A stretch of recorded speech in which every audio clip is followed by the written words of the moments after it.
Benvinguts al curset d'estiu del juliol de 2020. Un curset d'estiu diferent. Diferent, anomenat d'aquesta manera semipresencial, ja que hi ha unes gravacions que arriben de manera telemàtica, però també hi ha reunions dels sacerdots, dels preveres i diaques als arxiprestats en llocs diversos.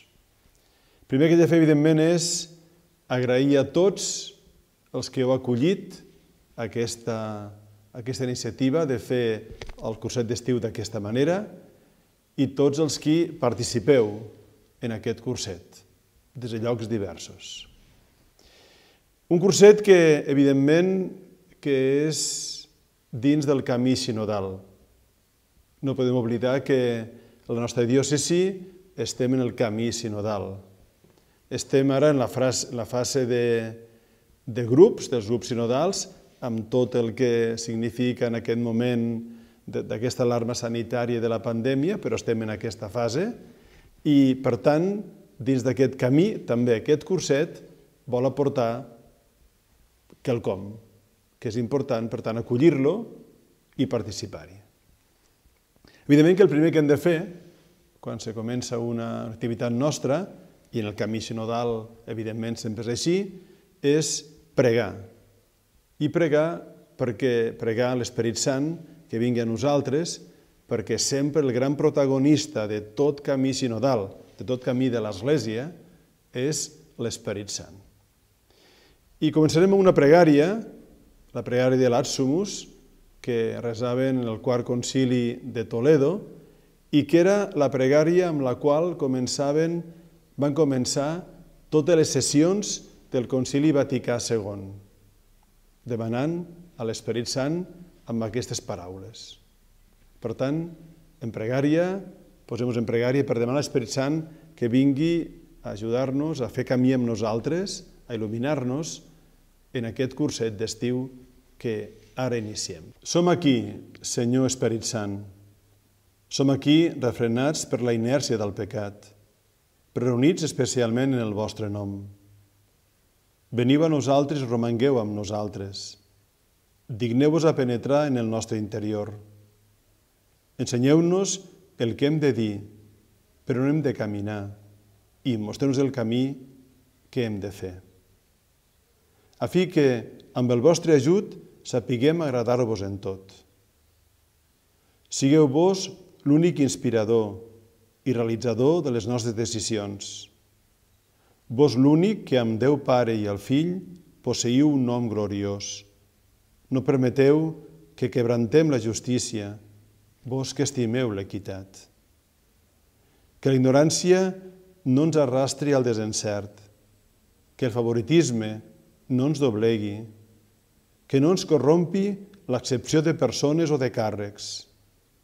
Ben al contrari, uniu-nos eficaçment a vos, solament amb el do de la vostra gràcia, per tal que siguem u en vos i en res no ens desviem de la veritat.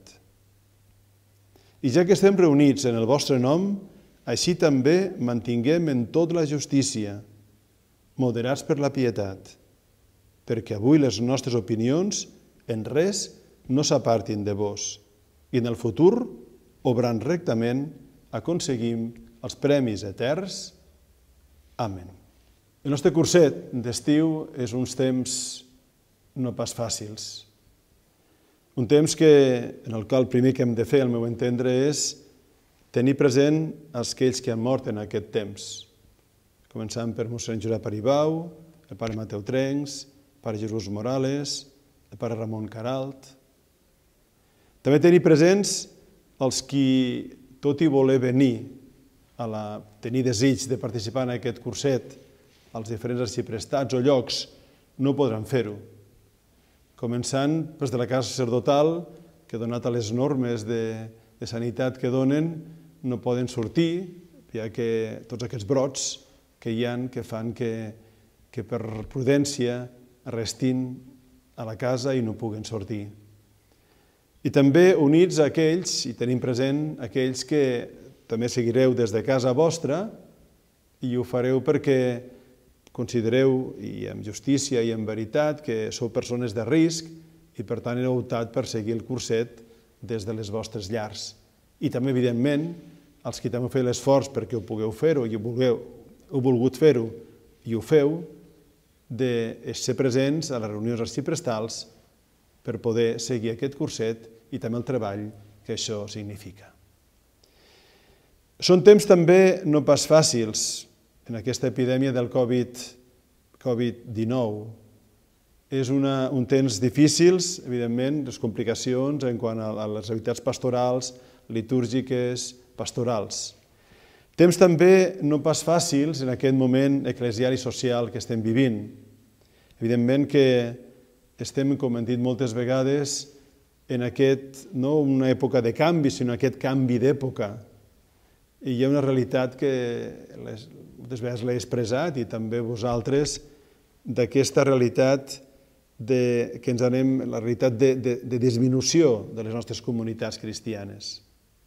Disminuïm en quant als fidels que participen, a l'activitat en les catequesis, amb el nombre de mossens, i això significa, també, i ho hem d'acceptar, aquesta menys rellevància social de la fe cristiana i del fet religiós en la nostra societat. Evidentment que no és aquest un temps per culpabilitzar-nos els uns als altres. No és un temps per dir és culpa d'aquells o dels altres, sinó que, evidentment, cadascú ha d'assumir en responsabilitat la part que pertoca, però no és això que sembla que és el que el Senyor vol, sinó que ell vol que ens preguntem què ens demana el Senyor. És això el que el Senyor vol de nosaltres en aquest moment, aquest canvi d'època, en aquest nou paradigma. Què ens demana el Senyor?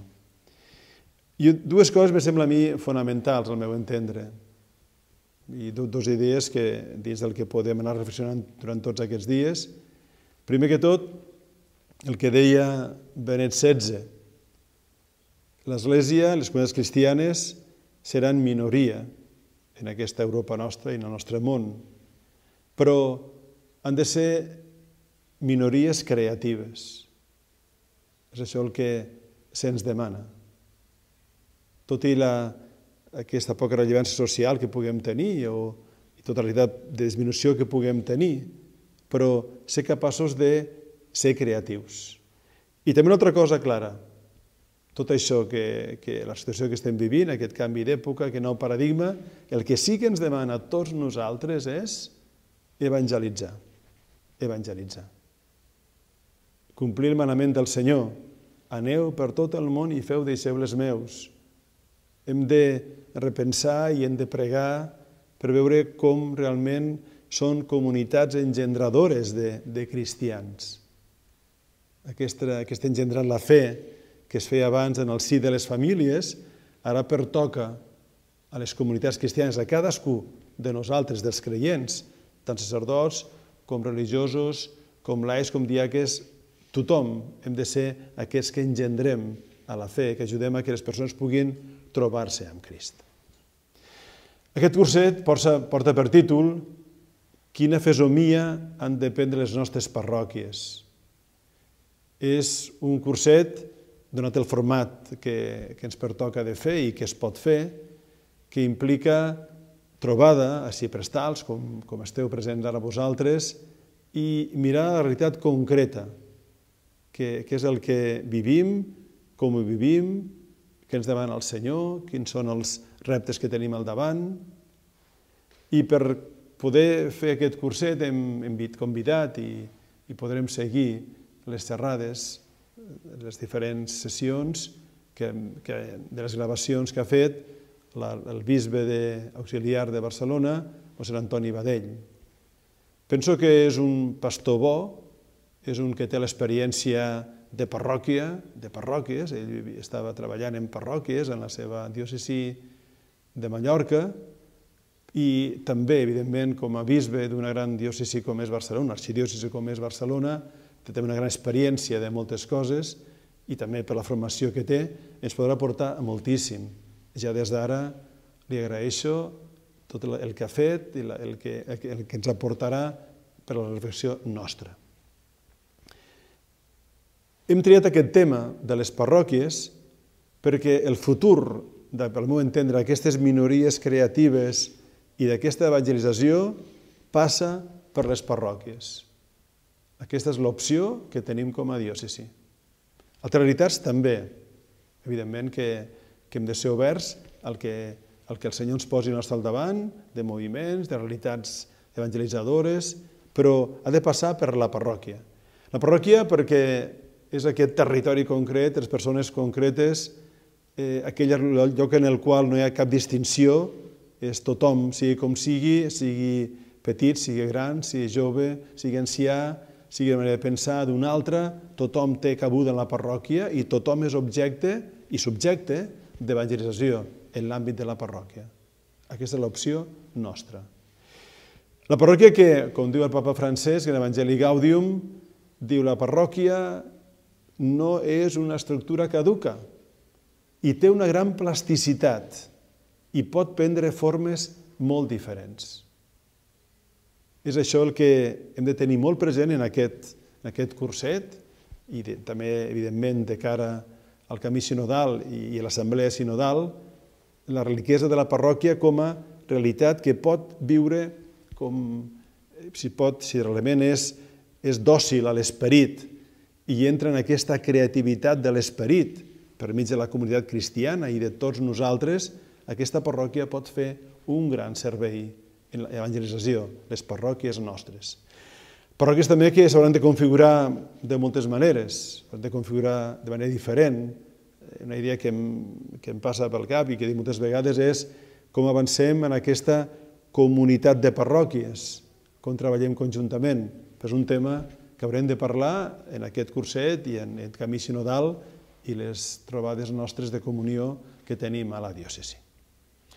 Per tant, és un curset en el camí sinodal i, per tant, ja en aquest curset se'ns demana escoltar, se'ns demana que ens escoltem els uns als altres, que preguem, que cerquem la voluntat de Déu en el sentit de discernir, és això el que Déu vol, anar en aquesta dinàmica de discerniment, i tot això sempre amb respecte dels uns pels altres i acollint sempre a l'altre, al germà.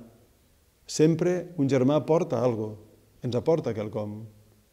Saber acollir-lo amb el que és, amb el que aporta, és un camí cristià, eclesial i sinodal.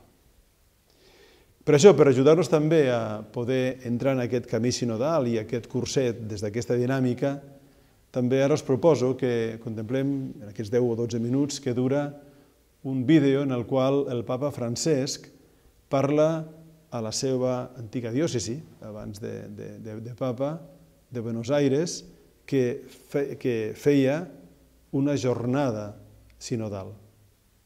I crec que aporta, com sempre, amb molta lucidesa i amb molt de realisme, sempre aporta quelcom que ens podrà ajudar a nosaltres en aquest curset i en aquest camí sinodal. Res més en aquesta introducció, repeteixo, gràcies per ser-hi en aquest curset, gràcies evidentment a l'Antoni Badell, al bisbe Antoni Badell, i també demanar que l'esperit s'aboqui abundosament en aquest curset i ens ajudi a nosaltres a posar il·lusió en el treball que portem entre mans, a posar esperança, que ens ajudi certament el Senyor a fer aquest camí y aquest curset en el camí sinodal. Gracias. Queridos hermanos y hermanas, el cardenal Poli me pidió si podía grabar un mensaje para esta jornada sinodal. Y luego con gusto. Sigo el sínodo desde acá, a través del boletín diocesano, que como ahora viene con figuritas, con fotos, me sitúa mejor. Y sé que están trabajando mucho. Además sé que el cardenal ha recorrido ya casi todas las parroquias durante este tiempo sinodal. Antes ya había recorrido, pero para hablar con las comunidades parroquiales. O sea que se ve que hay movimiento. Y el sínodo es eso, moverse, caminar juntos, ponerse de acuerdo. Y supone, cuando vos caminás, supone que te encontrás con alguien y que hablás y que lo escuchás y que reflexionás. O sea, caminar para que haya encuentro, escucha y reflexión. Lo más difícil, ¿saben cuál es? Lo segundo, escucha. Porque mientras el otro me está hablando, yo estoy pensando lo que le voy a decir. No, escucharlo tranquilo. Y después, lo que sentís decirle, escuchar. El apostolado de la oreja, por favor, no se lo olviden. Es muy importante. La Iglesia, durante este camino,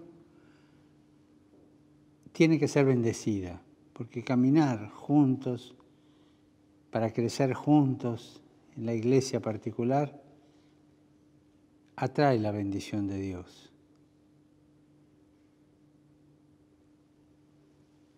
Y en este camino van a encontrar cosas muy buenas y cosas no tan buenas. Para no ser negativo, empiezo por las no buenas, así dejo las buenas para el final, como el postre, ¿no? Yo mencionaría 3 dificultades, 3 cosas que tienen que cuidarse en este camino. Primero, el clericalismo. O sea, caminar en sinodalidad es que toda la comunidad diocesana, parroquial o la colegial, por ejemplo, en un colegio, camina junto. Todos son pueblo de Dios. A veces da pena cuando en una parroquia los fieles lo único que hacen es ver lo que dice el cura. Y el cura deja de ser pastor para ser patrón de estancia. No todos. Yo les hago una pregunta, por ejemplo, en la parroquia tuya, ¿hay consejo de asuntos económicos? En la parroquia tuya, ¿hay consejo pastoral? No, todo lo hace el cura. Bueno, ahí están en clericalismo puro, ¿no? Entonces, cuídense del clericalismo, que es una perversión en el cuerpo de la Iglesia. Es todo el pueblo de Dios. Eso es la Iglesia, y que camina juntos. Caminar para encontrar lo que Dios quiere, para manifestar su fe, para alegrarnos con la fe. Entonces, primero, el peligro que hay siempre en la Iglesia es el clericalismo. Defiéndanse. Segundo, la mundanidad espiritual. Vivir el Evangelio pero con criterios mundanos. No. El Evangelio se vive con criterios evangélicos. Vivir mundanamente, no sé, digo cosas un poco por la galería, pero no desde el corazón, con los valores humanos que el Señor nos dio y con los valores cristianos que Él nos reveló. Entonces, cuídense de la mundanidad. Fíjense que esto no es ocurrencia mía, es lo que Jesús le pidió al Padre para los discípulos. No te pido que los saques del mundo, sino que los preserves, que los cuides, para no caer en el espíritu del mundo. El espíritu del mundo se nos filtra por todos lados. Por todos lados. Ahora está de moda esto, todos allá atrás de la moda. Ahora está de moda esto, ahora está de moda pensar así. Y dentro de esto, de la mundanidad, tengan los ojos abiertos. No se coman cualquier cosa. Hay una palabra que a mí me dice mucho. Cuídense de las colonizaciones ideológicas. Colonizar. Nosotros fuimos colonia. América Latina toda fue colonia, África fue colonia, Asia fue colonia. Entonces pensamos que colonizar es que vienen los conquistadores, agarran el territorio y mandan. porque sí vimos en la historia, pero también está la colonización de la mente, la colonización ideológica, cuando desde otras partes te ponen criterios que no son ni humanos, ni de tu patria, menos cristianos. Eso es mundanidad. Vivir ingenuamente. Entonces, segundo peligro, la mundanidad. Y el tercer peligro, que para mí es el que más debilita a las comunidades eclesiales, es el chismorreo. El chismorreo es como un sarampión que se mete y no se puede vivir sin sacarle el cuero al otro. Cuídense de los chismes. Lean lo que dice el apóstol Santiago sobre los chismosos. ¿Cuántas veces oímos? Oh, esa señora es muy buena, va los domingos a misa, va todos los días a misa, pero una chismosa. Bendito servicio le hace a la iglesia a una persona así. Hay un remedio para no ser chismoso. Muérdanse la lengua. Se les va a hinchar, pero así se van a curar. Y cuando yo tengo ganas de hacer un comentario, de sacarle el cuero a alguien, o aunque sea una insinuación, mordete la lengua y pedirle a Jesús que te saque ese vicio. Los porteños somos chismosos. No solo nosotros, en todas partes, pero nosotros somos chismosos con cierta brillantez, ¿no? Que en este camino sinodal cada uno haga el esfuerzo de nunca decir una palabra, un comentario que disminuya al otro. Los tres peligros que van a encontrar en el camino, este camino que es de encuentro, de escucha y de reflexión. Tres peligros van a encontrar: el clericalismo, la mundanidad y el chismorreo. Se defienden de eso. Bueno, padre, está bien. ¿Y ahora cuáles son las seguridades? Las seguridades vos no las podés tener antes del camino. No hay seguro de vida, no hay seguro de camino para esto. Cada día tenés que ponerte delante de Dios y caminar. Sí, pero ¿con qué seguridad, padre, hago eso? Tenés dos seguridades que son infalibles. Primero, las bienaventuranzas. Metete en el espíritu de las bienaventuranzas. ¿Las bienaventuranzas cuáles son? Estoy tentado de decir que las digan en voz alta. Soy muy mal pensado, pero creo que ni la mitad del estadio las saben de memoria. Las bienaventuranzas. Agarrá el Evangelio de Mateo y las lees. Y si las querés más breves, agarrá el de Lucas, que son más breves, pero el espíritu es el mismo. El espíritu de la bienaventuranza. Lo que quiere Jesús del discípulo, de la discípula, es eso. Y esas son las cosas lindas y son las seguridades. Con eso, con este aire, con esta atmósfera de bienaventuranza, el sínodo no va a fracasar. Se los aseguro. La bienaventuranza. Y la otra seguridad es leer el protocolo sobre el cual nos van a juzgar. Y el protocolo sobre el cual Jesús va a opinar sobre este sínodo cuando termine. Y lo tenés en Mateo 25. Las obras de caridad. Pero hay que escucharlas como las dice el Señor. Lean todos los días. Los que quieren estar caminando en sínodo, lean todos los días las bienaventuranzas y Mateo 25.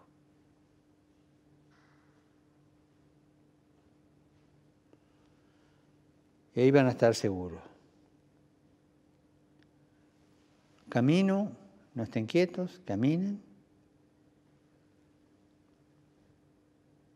para encontrarse, para escucharse, para reflexionar juntos. Defiéndanse del clericalismo, de la mundanidad y del chismorreo. Y fortalezcanse con las bienaventuranzas y con Mateo 25.